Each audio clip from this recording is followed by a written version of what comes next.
దేవుని వాక్యం చూస్తూ ఈ ఫిలదెల్ఫియా సంఘముతో దేవుడు పత్రిక రాసినప్పుడు ఏమని రాస్తున్నాడో ఒకసారి చదువుదామండి. 3వ అధ్యాయము 9వ వచనం చూడండి. యూదులు కాకయే తాము యూదులమని అబద్ధమాడు సాతాను సమాజపు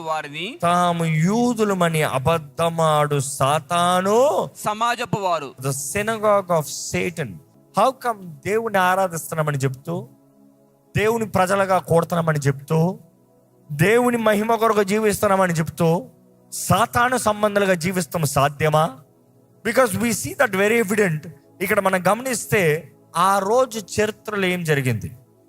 సినగాగ్స్లో వారు చేరి, వారి ఆలయంలో వారు చేరి, యూదుల సినగాగ్స్లో వారు చేరి వారు కుట్రంట. ఏమని? ఈ క్రైస్తవులను ఎలా దాడి చేద్దాం, ఈ క్రైస్తవులను ఎలా చంపుదాం, ఈ క్రైస్తవులను అణచివేయాలి, నాశనం చేయాలి, యూదులందరిని మార్చేస్తున్నారు, వీరిని ఎలా ఎదిరించాలి అని కుట్ర పనేవారంట. దేవుడు అంటాడు, ఇదిగో వారే గొప్ప, మీరు ఎవరు కాదని మీకు లెక్కలేని వారుగా మిమ్మల్ని చూస్తున్నారు, కానీ అలాంటి వారిని మీ ముందు తీసుకొస్తా, మీ ముందు నమస్కరించేలాగా చేస్తా. దానిని బట్టి వారు తెలుసుకుంటారు ఏంటి, నేను మిమ్మల్ని ప్రేమిస్తున్నాను అని. ఎక్కడ 9-10 చదువుదామండి. యూదులు కాకయే తాము యూదులమని అబద్ధమాడు సాతాను సమాజపు వారిని రప్పించెదను. వారు వచ్చి నీ పాదముల ఎదుట పడి నమస్కారము చేసి ఇదిగో నేను నిన్ను ప్రేమించితినని తెలుసుకున్నట్లు చేసేదను. ఇదిగో నేను నిన్ను ప్రేమిస్తున్నానని వారు తెలుసుకునేలాగా చేస్తాను. నీవు నా ఓర్పు విషయమైన వాక్యమును గైకొంటివి కనుక. ఆగండి. అయితే మీరు అనొచ్చు, దేవా ఇదిగోనయ్యా మమ్మల్ని దాడి చేస్తున్న వారు ఉన్నారయ్యా, మమ్మల్ని అవమానపరుస్తున్న వారు ఉన్నారయ్యా, నా జీవితాన్ని చిన్న చూపు చూస్తూ హేళన చేస్తున్న వారు ఉన్నారు ప్రభా, చూపించే ప్రభా, నువ్వు నన్ను ప్రేమిస్తున్నావు చూపించే అంటే దేవుడు అంటాడు, ఫస్ట్ ఓర్చుకో. You want God to work on your side, first humble. You want God to show his favour, his grace upon your life, first humble. ఇక్కడ చూసినప్పుడు మనం గమనించగలుగుతున్నామో, దేవుడు అంటున్నాడు, నువ్వు ఓర్చుకున్నావు కాబట్టి, because you have kept my word with patience and endurance. అందుకని దేవుడు అంటున్నాడు, ఇదిగో ఆ శోధన సమయంలో మిమ్మల్ని దాచి ఉంచుతాను.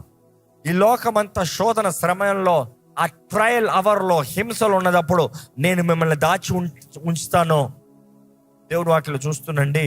ఇక్కడ వీరితో దేవుడు అంటున్నాడు, మిమ్మల్ని నేను ప్రేమిస్తున్నానన్నది వారికి తెలియజేస్తాను, నేను మిమ్మల్ని ప్రేమిస్తున్నాననేది వారికి తెలియజేస్తానుతో వారిని మీ కాళ్ళ దగ్గర తీసుకొస్తాను. ఎందుకంటే నువ్వు ఇంతవరకు సహించుకున్నావు, నువ్వు ఓర్చుకున్నావు కాబట్టి నిన్ను టెస్ట్ నుండి, పరీక్ష నుండి నేను తప్పిస్తాను. మీ పరీక్ష అయిపోయింది, లోకం పైకి వచ్చే ఆ పరీక్ష నుండి మిమ్మల్ని తప్పిస్తాం. Because you have already passed, because you are already qualified, because you are already as my children. ఈరోజు దేవుడు మన జీవితంలో ఈ మాట చెప్పగలుగుతాడా?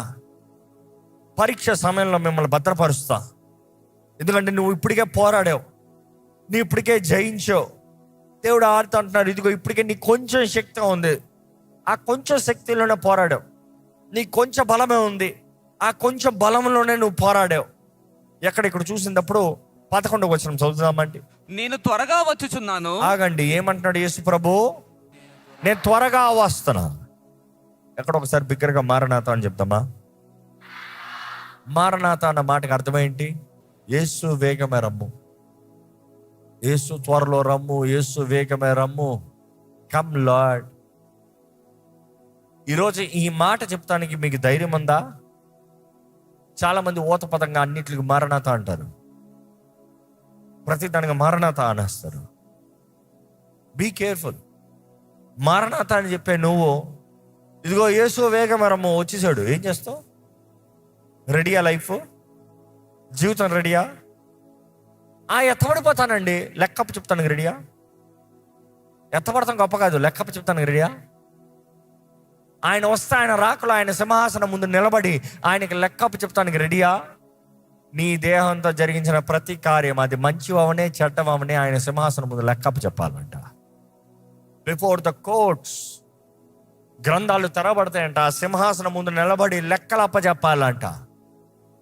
బైబిల్ మనం గమనిస్తూ అంటే మనం చూస్తున్నాము, ముందే ప్రవచనాలు తెలియజేయబడి ఉంది. అదే రీతిగా ప్రకటన గ్రంథంలో దేవుడు మరలా తెలియజేస్తున్నాడు. ఆ ధవల సింహాసనము, గ్రంథాలు తెరవబడతాము, మనుషుడి జీవితంలో జరిగించిన ప్రతి కార్యాన్ని గురించి లెక్కప్ప చెప్పాలన్న మాట. ఈరోజు మీ జీవితంలో లెక్క చెప్తాను సిద్ధమా, ప్రభు త్వరగా వస్తున్నాడు అన్న మాట జ్ఞాపకం చేస్తున్నాడు.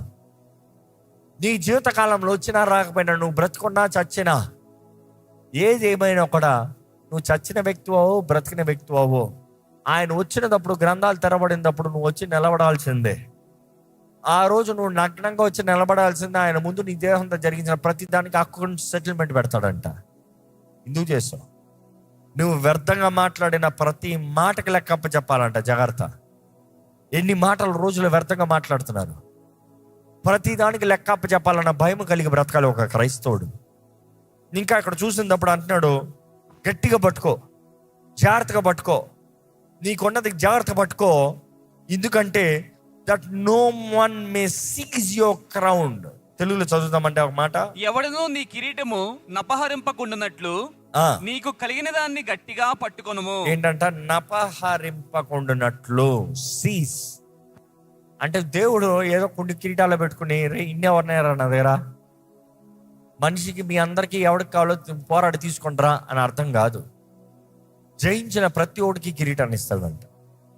కానీ నీకు ఇచ్చిన పిలుపు, నీకు ఇచ్చిన అభిషేకము, నీకు తెరిచిన తలుపులో నువ్వు రాకపోతే దేవుడు అంటున్నాడు, తెరిచిన తలుపు ఓరకు వదలను. ఎస్తేరుతో మొర్దెకై అంటాడు కదా, ఈ సమయంలో నువ్వు మౌనంగా ఉంటే ఇశ్రాయేలీకి సహాయము మరొక దిక్కు నుండి వస్తుంది. If you are quiet, the help is coming from other door. But then ఈరోజు జ్ఞాపకం చేసుకోవాలి, oh unto you and your family, అది చెప్తాడు మొర్దెకై. ఈ మాట జ్ఞాపకం చేసుకోదామండి. దేవుడు మన ముందు తలుపు తెరిచినప్పుడు అవకాశం ఇస్తున్నాడు, తరుణాలు ఇస్తున్నాడు. బైబిల్ కూడా చూసినప్పుడు కొంతమందికి దేవుడు ప్రథమ ఫలంగా పుట్టే అవకాశం ఇచ్చాడు. ప్రథమ ఫలం అన్నప్పుడు దేవుని సొత్తు. ప్రథమ ఫలం అన్నప్పుడు దేవుని కొరకు కాన్సిక్రేటెడ్, అనాయింటెడ్. కానీ అలాంటి స్థానాన్ని చివరోడు కొట్టుకుని వెళ్ళిపోతాం చూస్తాం. బైబిల్లో చూస్తే ఏసావు పొజిషన్ యాకోబు తీసుకుని వెళ్ళిపోయాడు. ప్రథమ ఫలపు జ్యేష్ఠపు హక్కుని అమ్ముకున్నాడంట ఏసావే. మనం అనుకుంటాం యాకోబు కొట్టుకుని వెళ్ళిపోయాడు అనుకుంటాం. యాకోబు కొట్టుకుని వెళ్ళిపోతాం కాదు, ఏసావే అమ్ముకున్నాడు హక్కుని. పోట కూటి కొరకు నా ప్రథమ ఫలం తీసుకున్నాడు కాబట్టి తీసుకుని పోయాడు. తీసుకున్నాడు కాబట్టి మిగిలిన ఆశీర్వాదాలు కూడా తీసుకుని పోయాడు. Because you are so careless. Bible చూస్తున్నప్పుడు ఇంకా రూబేను మొదటి వాడు సంచలన వాడిగా మారిపోయాడంట. అన్స్టేబుల్, నీరులాగా మారిపోయాడంట. అందుకనే యూదా చివరి వాడు, హీ టుక్ దట్ పోస్ట్. తనకు రావాల్సిన దీవెన ఈయన తీసుకుని వెళ్ళిపోయాడు.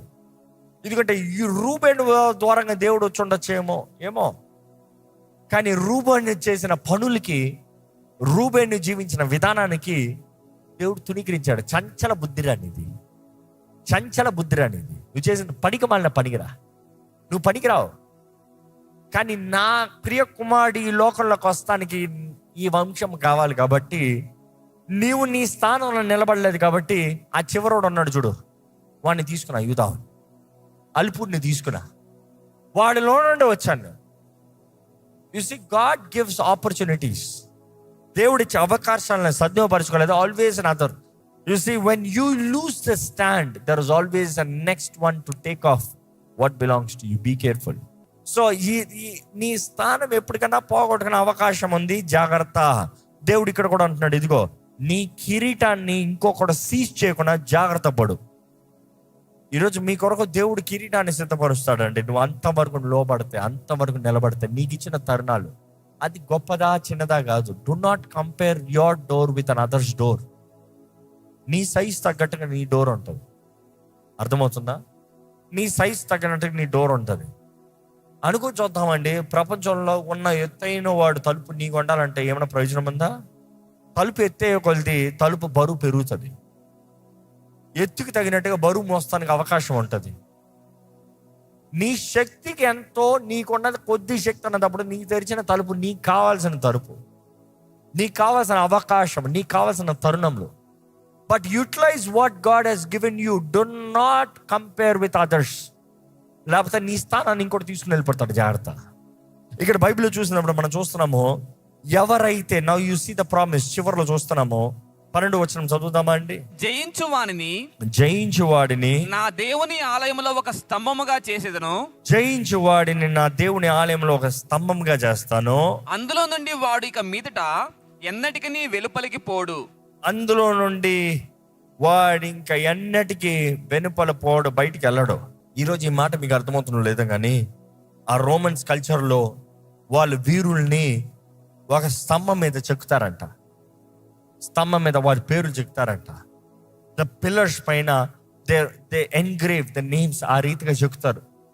అక్కడికి వచ్చిన, ఆ ఆలయంలోకి వచ్చిన ఎవరైనా సరే ఆ పేర్లు చదివినప్పుడు, ఓ ఈ వీరుడా, ఓ ఈ వీరుడా, అందరికి ఫేమస్ అవుతానికి, అందరికి పాపులర్ అవుతానికి ఈ వీరుడా అని పేర్లు చదువుతారు. సో ఇక్కడ దేవుడు అంటున్నాడు, ప్రతి అక్కడ ఉన్న వ్యక్తి చూసిన వాడే, వాళ్ళందరికీ ఆ విషయాలు తెలుసు. దేవుడు అంటాడు, నువ్వు జయించావా? ఎనీబడి హూ ఓవర్కమ్స్, 3 చూపిస్తున్నాడు దేవుడు అక్కడ. మొదటగా దేవుడు అంటున్నాడు, నా ఆలయంలో స్తంభాలుగా చేస్తా. ఇంకా మాటలు చెప్పాలంటే స్తంభాల మీద నీ పేరు ఉంచుతా. I will make you famous in my kingdom. ఎవరికైనా దేవుని రాజ్యంలో గనులుగా ఉండాలని ఆశ ఉందా? వదిలేండి, మేము అల్పులుగా ఉంటామే ధన్యతండి. అవునా? యేసుప్రభు చెప్తాడు, నా రాజ్యంలో గనులుగా ఉంటాను, ఈ లోకంలో కాదు. ఇంతలో కనబడే అంతలో మాయమే, ఈ లోకంలో గనులుగా ఉండాలని ఆశపడద్దు. లోకం అంతా looking for name, fame. But then God is saying, in my kingdom I give you opportunity to be famous, to have the fame there. ఆ రాజ్యంలో గనులుగా ఉండాలి. నేను రెండోదిగా చూసినప్పుడు దేవుడు అంటున్నాడు, వారు ఇంకా ఏమాత్రం బయటికి వెళ్ళరు. ఈరోజు మీకు అర్థమై ఉండొచ్చు, ఫిలదెల్ఫియా ప్రాంతం అంతా భూకంపాల భయంతో ఇల్లు ఆపటం తెర బయట వేసుకుని పడుకుంటారు. భయం ఏంటంటే భూకంపం వస్తుందని. కానీ దేవుడు వార్త ఈ పత్రికలో రాయించేటప్పుడు వారు ఇంకా ఏమాత్రం భయపడవలసిన అవసరం లేదు, బయటికి వెళ్ళాల్సిన అవసరం లేదు అన్నదప్పుడు దే అండర్స్టూడ్, అబ్బా చివరికి ఉన్న స్థలంలోనే, ఇంట్లోనే, మన ఆలయంలోనే, మన స్థానంలోనే మనం ఉండొచ్చా? ఇది ఎప్పటికీ జరగదు అనుకున్నామే. కానీ దేవుడు అంటున్నాడు, you have to know longer run out. ఇంకా అక్కడ చూస్తూ 3వ మాట దేవుడు వారికి తెలియజేస్తున్నాడు ఏంటంటే, వారికి నూతన పేరు ఇస్తా. నూతన పేరు అన్నప్పుడు అక్కడ 3 పేర్లు చూస్తున్నాం. ఏంటంటే ఆ నూతన పేరు ఒకసారి చదువుతారా అండి? మరియు నా దేవుని పేరును, మరియు నా దేవుని పేరును, పరలోకములో నా దేవుని యొద్ద నుండి దిగి వచ్చుచున్న నూతనమైన యెరూషలేమును, నా దేవుని పట్టణపు పేరును, నా క్రొత్త పేరును వాని మీద వ్రాసేదను. నూతన యెరూషలేము పట్టణపు పేరు ఇస్తాను. నెక్స్ట్ ఏమంటున్నాడు? 3వది, నా క్రొత్త పేరు, నా కొత్త పేరు ఇస్తా. నా దేవుని పేరు ఇస్తా, నూతన యెరూషలేము పేరు ఇస్తా, నా కొత్త పేరు ఇస్తా. యేసు ప్రభు కొత్త పేరు తెలుసా మీకు? తెలుసా? ఏమో. అక్కడ దేవుడు వారికి ఇస్తాడంట స్పెషల్గా. ఎవరు వాళ్ళు? ఎవరైతే ఆయన తెరిచిన తలుపులకు ముందెళ్ళి ఇచ్చిన అవకాశాలను సద్వినియోగపరుచుకుని నమ్మకస్తులుగా, కొంచెం బలం ఉన్న కూడా అంత వరకు పోరాడి దేవుని నామాన్ని ఎరగనని చెప్పన్న వారుగా ఆయన నామాన్ని ధరించి ప్రేమతో, సహనంతో, ఓర్పు జీవిస్తే దేవుడు అంటున్నాడు, ఇదిగో నువ్వు అంతవరకు పోరాడుతా, నీ కిరీటాన్ని ఇస్తా. అదే సమయంలో దేవుడు ఏమంటున్నాడు, నా ఆలయంలో నీ స్తంభాన్ని నిలబెడతాను, స్తంభంగా నేను నిలబెడతాను. రెండోది, నువ్వు ఏమాత్రం బయటికి పారిపోవాల్సిన, భయపడాల్సిన అవసరం లేదు. 3వది, నీకు నూతన పేరు ఇస్తాను. నూతన పేరు అన్నప్పుడు మరలా 3 విషయాలు, 3 పేర్లు. ఒకటి, నా తండ్రి, నా దేవుడిని నా తండ్రి పేరు ఇస్తాను. అదే చూస్తున్నాం మన ప్రకటన గ్రంథం 14:1 చూస్తే, the name of my God. The name of my God అన్నప్పుడు ఇట్స్ క్లియర్, ఒక మెటఫోర్ అని చెప్పొచ్చు, because of the divine ownership. నా దేవుని సొత్తు అని పిలబడటానికి. ఇంకా నిర్గమకాండం 28, 36, 38 చూసినప్పుడు అక్కడ యాజకులకి దేవుడు ఒక నియమాన్ని పెడతాడు. ఏంటంటే ప్రధాన యాజకుడు అతి పరిశుద్ధ స్థలంలోకి అడుగుపెట్టి ఆ ప్రధాన యాజకుడు తన ఫోరెడ్ పైన, తన నొసటి పైన ఉండాలంట గోల్డ్ ప్లేట్తో మౌంట్ చేయబడిన ఒక ఇన్స్క్రిప్షన్. ఏంటి ఆ ఇన్స్క్రిప్షన్ అంటే, హోలీ టు ద లార్డ్. ప్రభు కొరకు ప్రత్యేకించబడిన వ్యక్తి, ప్రభు కొరకు ప్రత్యేకించబడిన వ్యక్తి అన్న నొసటి మీద ఉండాలంట. అహరోను తలపైన అది ఉండాలని దేవుడు చెప్తాను, మనం చూస్తాము. దేవుడు చెప్పే ప్రతిసారి, నా పేరు పెట్టబడిన ప్రజలు ఎవరైనా నా నామని పిలిచిన ఎడల, you see as the Lord's, దేవుని సొత్తుగా దేవుడు పిలుస్తానంటున్నాడు. రెండోదిగా, name of the city of my God, the new Jerusalem, దేవుని పట్టణము, నూతన యెరూషలేము. The name of the city of my God, నూతన యెరూషలేము. మూడోదిగా చూస్తే యేసుప్రభు అంటున్నాడు, నా పేరే ఇస్తా, నా కొత్త పేరే ఇస్తా, నువ్వు నా సొత్తు అని తెలియజేస్తాను. అక్కడ మరలా చెప్తున్నాడు, నూతన పేరు అనేటప్పుడు నూతన స్టాటస్, నూతన ఫంక్షన్, నూతన క్యారెక్టర్, నూతన చేంజ్, నూతన కాలింగ్, నూతన అపాయింటింగ్. దేవుని వాక్యం చూస్తే కొంచెం నమ్మకం ఉండి అధికమైన వాటిపై నేను అధిపతిగా చేస్తా. దేవుడు అంటాడు, నువ్వు ఈ లోకంలో కరెక్ట్గా ఉంటే ఆ లోకంలో నీకు నూతన పేరు ఇస్తాను అన్నప్పుడు నూతన టైటిల్ని ఇస్తా, నా ప్రభు టైటిల్ని ఇస్తా, నూతన పట్టణపు టైటిల్ని ఇస్తా. అదే సమయంలో నాకు కలిగే ఆ నూతన పేరులో నీకు భాగాన్ని ఇస్తున్నాను, నీకు ఆ పేరును అందిస్తున్నాను. బైబిల్ చూసినప్పుడు దేవుని వాక్యంలో అనేక సార్లు ఆయన పేరు, ఆయన పేరు, ఆయన పేరు. ఈరోజు ఫిలడెల్ఫియా అని పిలిస్తే కనబడదు. ఈరోజు మీకు అర్థమవుతుందో లేదో, నూతన పేరు ఇస్తానంటే ఆ రోజు ఫిలడెల్ఫియన్స్కి అర్థమయ్యేది. ఎందుకంటే నియో సిజరియా అని పేరు మార్చారు. ఆ పట్టణపు పేరు నియో సిజరియా అని మార్చారు. కారణం ఏంటంటే సీజరు, ఎంపరరు, ట్రైబిటస్ సీజరు ఆ ప్రాంతానికి ఆయన ఫేవర్ ఇచ్చి, ఆయన దయనిచ్చి, ఆయన వారికి పన్నుల్ని కొట్టివేసి ఆ కూలిపిన ప్రాంతం కట్టబడటానికి వారికి సహాయం చేసినప్పుడు ఆ ప్రాంతంలో ఉన్నవారు ఆ ప్రాంతము ఫిలడెల్ఫియా పేరును మార్చి నియో సిజరియా అని మార్చారు. అంటే ఇది నూతన పట్టణము సీజర్కి. సీజర్ నూతన పట్టణం అని పేరు మార్చారు. దేవుడు వార్త అంటున్నాడు, నువ్వు నమ్మకంగా ఉన్నావు అనుకో, నేను నీకు కొత్త పేరు ఇస్తా. నువ్వు ఈ నియో సిజరియా నీకు తెలిసేమో కానీ నేను నూతన యెరూషలేము పట్టణపు పేరు ఇస్తా.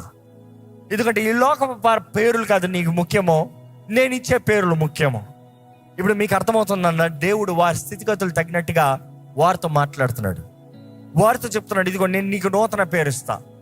ఈరోజు మీరు గూగుల్ మ్యాప్స్లో కొట్టాలంటే ఆ ప్రాంతం స్థలము నియో సిజరియా కొట్టినా దొరకదు, ఫిలడెల్ఫియా కొట్టినా దొరకదు. ఈరోజు ఆ ప్రాంతం ఏమని పిలబడుతుంది అంటే అల్సీ హెయిర్ అని పిలబడుతుంది, అల్సీ హెయిర్ అని పిలబడుతుంది. అల్సీ హెయిర్ అని పిలిచినప్పుడు ఆ ప్రాంతానికి పేరు ఏంటంటే the city of God, the city of God. ఆ పట్టణస్థులు చివరిగా ఆ ప్రాంతానికి పేరు మార్చింది ద సిటీ ఆఫ్ గాడ్. ఎందుకంటే దేవుడు ఈ మాట వాగ్దానం చేశాడని వారు జ్ఞాపకం చేసుకుంది, వారు వాగ్దానం చేసుకుంది, ఇదిగో ప్రభు వాగ్దానం నెరవేరినట్లుగా ఇది ప్రభు పట్టణం అని పిలబడుతుంది. ఫిలడెల్ఫియా సంఘాన్ని చూసినప్పుడు వారిలో ఏ ఒక్క లోపం చూపిలే. వాట్ ఎ వండర్ఫుల్ చర్చ్ కదా, ఏ ఒక్క నేరం మోపలే. కానీ అదే సమయంలో వారి జీవితంలో వారు కలిగిన కొంచెం బలములో, కొంచెం శక్తిలో వారు నమ్మకంగా జీవిస్తున్నారు. ఆ కొంచెంలో నువ్వు యథార్థంగా ఉన్నావు. ఆ కొంచెం శక్తితో నా పేరు తెలియదని చెప్పలేను, నన్ను విడిచిపెట్టలేను, నన్ను తురీకరించలేను. అందుకని నీ ముందు నేను తలుపు తెరుస్తా. I will create opportunity for you. నా సువార్తను ప్రకటిస్తానికి, నా కార్యాన్ని కనబరుస్తానికి, నీ జీవితంలో నా తరుణాలు, నా అవకాశాలు నీకు అనుగ్రహిస్తాను. ఈరోజు దేవుని వాక్యం ఏంటన్నా మీరు నిజంగా పరీక్షించుకోవాలి. మీకు ఎంత శక్తి ఉందన్నది ముఖ్యం కాదు, ఉన్న దాంట్లో నమ్మకంగా ఉన్నారా? మీరు ఎన్ని కార్యాలు చేశారు ముఖ్యం కాదు, చేసిన కార్యాలు దేవుని మహిమాత్మం చేశారా? మీరు మిమ్మల్ని అవమానపరుస్తున్న వారిని, మిమ్మల్ని దూషిస్తున్న వారిని మీరు తిరిగి దూషించకనా, తిరిగి అవమానపరచకనా, గొడవకి గొడవ, కంటికి కన్ను, పంటికి పన్ను అంటే కాకనా, తగ్గింపు, ఓర్చుకునే స్వభావం. దేవుడే జోక్యము చేసుకుని ఎవరైతే మిమ్మల్ని అవమానపరుస్తున్నారో, ఎవరైతే మిమ్మల్ని దాడి చేస్తున్నారో, ఎవరైతే మిమ్మల్ని నాశనం చేస్తున్నారో వారే మీ పాదముల దగ్గరికి వచ్చేలాగా దేవుడు చేస్తానికి మీరు అనుమతిస్తున్నారా? If you hold on, God will send. దేవుడు తెలియజేస్తాడు, దేవుడు మిమ్మల్ని ప్రేమిస్తున్నాను. దేవుడు తెలియజేస్తాడు, ఈయన నా స్నేహితుడు అని. బైబిల్లో చూస్తున్నామండి, అబ్రహాము దేవుని స్నేహితుడు అని పిలవబడుతున్నాడు. అబ్రహాముకి చేతకాలే పాపం. తన భార్యని కోరట, అయ్యా నేను భర్తనని చెప్పద్దా బాబా, నేను సహోదరుని చెప్పి నన్ను చంపేస్తారు, భయపడ్డాడు. అబ్రహాము భయపడే భార్యను వదిలేశాడు. రాజు తీసుకున్నాడు, దేవుడు వదిలేశాడా? అబ్రహాము స్నేహితుడు వదిలేశాడా? అబ్రహాము పిరికోడుగా చేతకనాడు వదిలేశాడు, కానీ దేవుడు జోక్యం చేసుకున్నాడు. ఓరే ముట్టే వనక చేస్తావురా, అదే చెప్పాడు. ఇంకొకటి భార్య నువ్వు ముట్టే వనక చేస్తావంటే, అయ్యి బాబాయ్ నాకు తెలియలేదు ఈ విషయం అన్నాడు రాజు. మరలా రెండోసారి అదే రీతిగా మరలా భయపడ్డాడు. మొదటిసారి ఐగుప్తి, రెండోసారి చూస్తాము ఈ రాజు చూసేటప్పటికి ఆయన అన్ని ఇచ్చాడంట, ఎక్స్చేంజ్ కూడా తీసుకున్నాడంట. ఈయన ధనం కూడా తీసుకుని ఎక్స్చేంజ్ చేసుకుని మౌనంగా ఉన్నాడంట. రెండోసారి కూడా దేవుడు జోక్యం చేసుకుంటాం చూస్తున్నాం, తెగులు తీసుకొస్తాం. అక్కడ నుండి అబీమెలెకు రాజు దగ్గర నుంచి దేవుడు తప్పిస్తాం మనం చూస్తున్నాము. ఫరో దగ్గర నుండి దేవుడు తప్పిస్తాం చూస్తున్నాము. దేవుడు తప్పిస్తున్నాడు, బయటికి వస్తున్నాడు.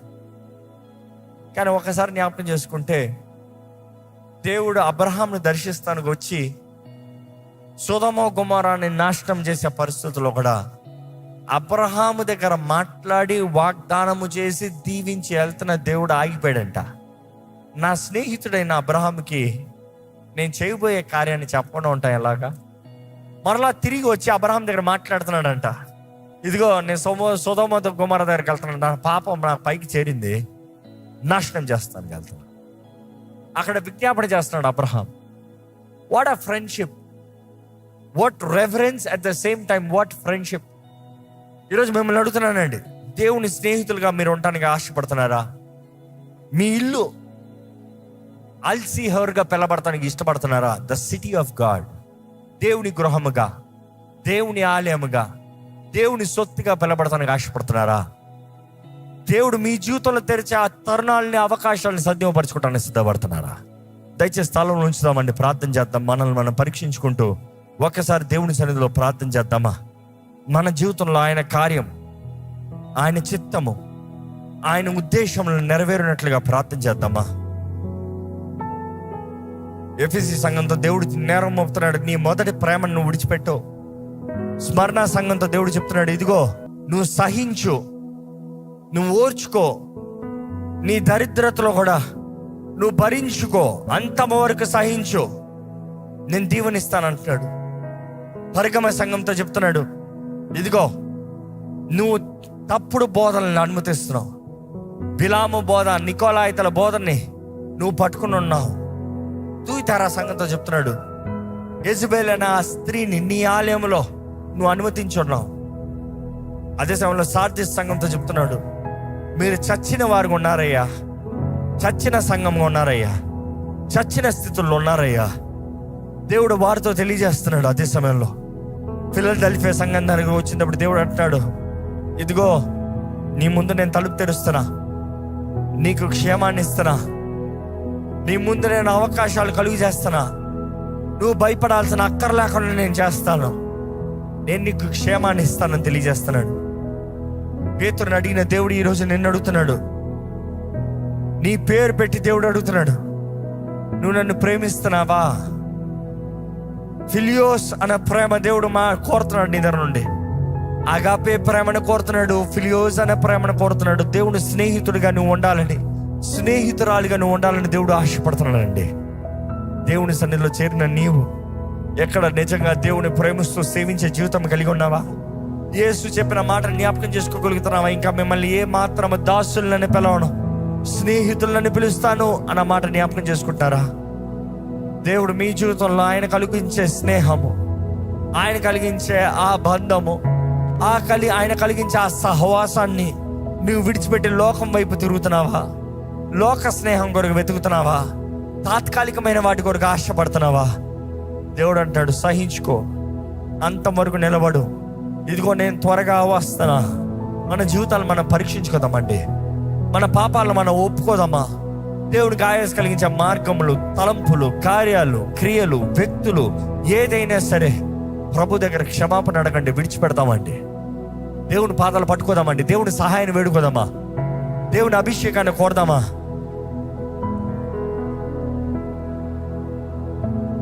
ఈ లోకంలో నా తోడుండే దేవుడు నీవేనయ్యా, నిజ స్నేహితుడు నీవేనయ్యా, నా జీవితంలో మేలు చేసే దేవుడు నీవే ప్రభువా, నా జీవితంలో ఊహించరా అని తలుపులు తెరిచే దేవుడు నీవేనయ్యా. అయ్యా నా జీవితంలో తలుపు తెరివయ్యా, అడగండి, దేవుడిని అడగండి.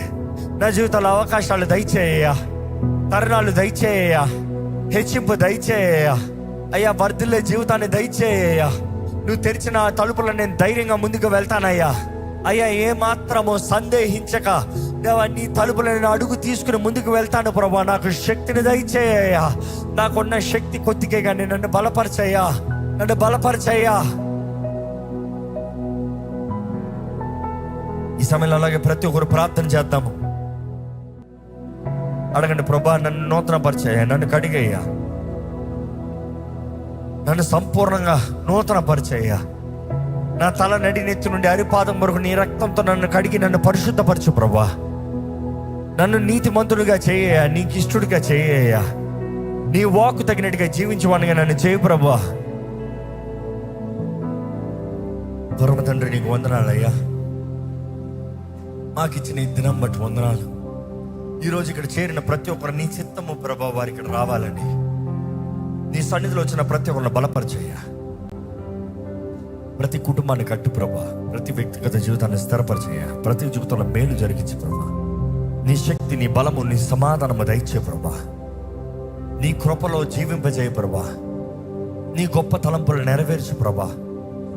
సమాధానకర్త అయిన దేవా, నీ తోడు, నీ నెమ్మది మా జీవితంలో అన్ని విషయంలో అనుగ్రహించేయ.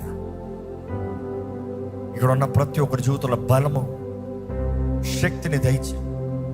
ప్రతి దేహం నీ ఆలయముగా, ప్రతి జీవితం నీ మహిమార్థమై పరిశుద్ధాత్మ శక్తితో నింపబడి జీవించేవారుగా తీర్చిదిద్దామని వేడుకుంటున్నాను ప్రభా. ఈ ఆలయంలో ప్రతి ఒక్కరిని బలపరచు, స్థిరపరచు. మాకు ఇచ్చిన ఈ ధన్యత బట్టి వందనాలు. ఈ బలలో పొందుతానికి మాకు ఇచ్చిన భాగ్యము బట్టి వందనాలు. ఇదిగోనయ్యా, ఇక్కడ కట్టబడిన వారు ఉండటానికి వీల్లేదు ప్రభా. కట్టబడిన స్థితిలో ఇక్కడ నీ ఆలయంలోకి వచ్చిన వారైతే నజరేయుడైన యేసు నామములో విడుదల కలుగునుగా అని ప్రకటిస్తున్నాము. నువ్వు అనుగ్రహించే స్వతంత్రత, నువ్వు అనుగ్రహించే విడుదల ఇక్కడ ఉన్న ప్రతి ఒక్కరికి అనుగ్రహించు. మనసులో విడుదల, దేహంలో విడుదల, ఆత్మలో విడుదల యేసు నామములో కలుగునుగా అని ప్రకటిస్తున్నాను. స్వస్థత కావాల్సిన వారికి స్వస్థపరిచే దేవుడు నీవేనయ్యా. నీ వాక్ పంపించి నువ్వు స్వస్థపరిచే దేవుడివి. ఇదిగోనయ్యా, నీ వాక్ వెల్లడి అవుతంతో వెలుగు ప్రకాశిస్తుంది కదా ప్రభా. చీకటి ఉండటానికి చోటు లేదు, ఏ అనారోగ్యం ఏళ్తానికి చోటు లేదు. ఇదిగోనే నీ గాయాల ద్వారా మాకు స్వస్థత ఉందని నమ్ముతూ అనారోగ్యస్తుల్ని, స్వస్థత కావాల్సిన వారు ఎవరైతే విశ్వాసంతో దేవా ఇంకా వైద్య సహాయము పనికిరాదు, దేవుడే కార్యము జరిగించాలని నీ వైపు నిరీక్షిస్తున్నారు, ప్రతి ఒక్కరికి నజరేయుడైన యేసు నామములో స్వస్థత అనుగ్రహించబడునుగా అని ప్రకటిస్తున్నాను. నెమ్మది దయచేయ, జయము దయచేయ, సఫలత దయచేయ అయా. నీ కృపలో జీవింపజేయ, నీ సాక్షులుగా జీవింపజేయ. ఈరోజు నీ ఆలయంలో కూడిన ప్రతి ఒక్కరిని బలపరిచి నీ మాటలను అంగీకరించేవారుగా, నీ మాటలు లోబడి నీ మాట ప్రకారం జీవించేవారుగా చేయమని వేడుకుంటూ, విత్తన వాక్యాన్ని ముద్రించి ఫలింపజేయమని వేడుకుంటూ నజరేయుడైన యేసు నామములో అడిగి విడుచున్నాం తండ్రి, ఆమేన్.